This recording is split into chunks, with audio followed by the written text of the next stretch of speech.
और इसी बीच आपको बड़ी खबर गोड्डा से बताते हैं, जहां 108 एम्बुलेंस सेवा पर सवाल उठ रहे हैं क्योंकि एम्बुलेंस के इंतजार में सदर अस्पताल के एक मरीज की जान चली गई। आरोप है कि डॉक्टर ने जांच के बाद बेहतर इलाज के लिए मरीज को रेफर कर दिया और 108 पर कॉल कर एम्बुलेंस बुला लेने की सलाह दी। परिजन 7 बजे से लेकर रात के 9 बजे तक 108 पर फोन करते रहे। उन्होंने एम्बुलेंस भेजने की बात भी कही, लेकिन एम्बुलेंस नहीं पहुंच पाई, जिससे मरीज को समय पर इलाज नहीं मिल पाया और उसकी मौत हो गई। कौन सी बात करता है, डॉक्टर तो एको बेर यहाँ नहीं पहुँचाए, एको ठो सुइया नहीं दिया। My God. एम्बुलेंस को फोन करे तो एम्बुलेंस क्या बोला? गोड्डा सदर अस्पताल में मौजूद है हम, और गोड्डा में एक शर्मनाक घटना सामने आई है जो कई तरह के सवाल अपने साथ खड़ा करता नजर आ रही है।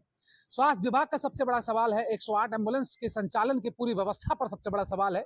आपको बता दें कि 108 के इंतजार में 108 यानी कि जो हमारे एम्बुलेंस हमारे पीछे दिख रही है, इसी एम्बुलेंस के इंतजार में एक व्यक्ति की यहाँ जान चली जाती है।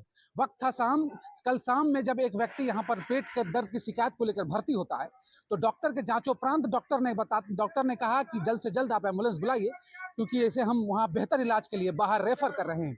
जब उसके परिजन कॉल सेंटर में नंबर लगाते हैं तो लगातार बिजी आने के बाद जब कॉल रिसीव भी होता है तो 2 घंटे तक लगातार उन्हें यह कहा जाता है कि तुरंत एम्बुलेंस भेज रहे हैं, एम्बुलेंस भेज रहे हैं, एम्बुलेंस दूसरे मरीज को उठाने गई है, एम्बुलेंस आ रही है। ये तमाम तरह की कहानियां बनती है और 2.5 से 3 घंटे बीत जाते हैं और एम्बुलेंस के इंतजार में उस मरीज की जान चली जाती है। अब सवाल यह है कि एम्बुलेंस के इंतजार में उस मरीज की जान चली गई है, अब उसकी जो जीवन की जो जिम्मेदारी है, जो उसको क्षतिपूर्ति उस परिजन की हुई है, उसकी जिम्मेदारी कौन लेगा, उसकी भरपाई कौन करेगा? सवाल पूरे स्वास्थ्य विभाग पर है, कि सवाल पूरे व्यवस्था पर यहाँ पर उठता नजर आ रहा है। जब हमने यहाँ पे एम्बुलेंस के संचालक से बात की, जिसके पूरे जिम में पूरे सुपरवाइजर से बात की, तो उन्होंने कहा कि हमारे तक कॉल डायरेक्ट नहीं आती, कॉल सेंटर वहाँ कॉल ड्रॉप होता है, उसके बाद हमें वहाँ से इजाजत दी जाती है कि कहाँ पहुँचना है, और हमें पूरी कोई भी कॉल अभी तक वहां से कल नहीं आई है। तो अब यह सवाल है कि चूक कहां हुई, और इतनी बड़ी चूक हुई कि किसी की जान चली गई।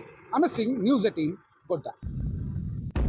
और ऐसे में कई सारे सवाल हैं जो उठ रहे हैं। न्यूज़ 18 भी ये सवाल पूछता है कि मरीज की मौत का जिम्मेदार आखिर कौन है। सवाल ये, इमरजेंसी में क्यों नहीं थी एम्बुलेंस, और सबसे बड़ा सवाल तो ये कि सदर अस्पताल में इस लापरवाही का जिम्मेदार कौन है।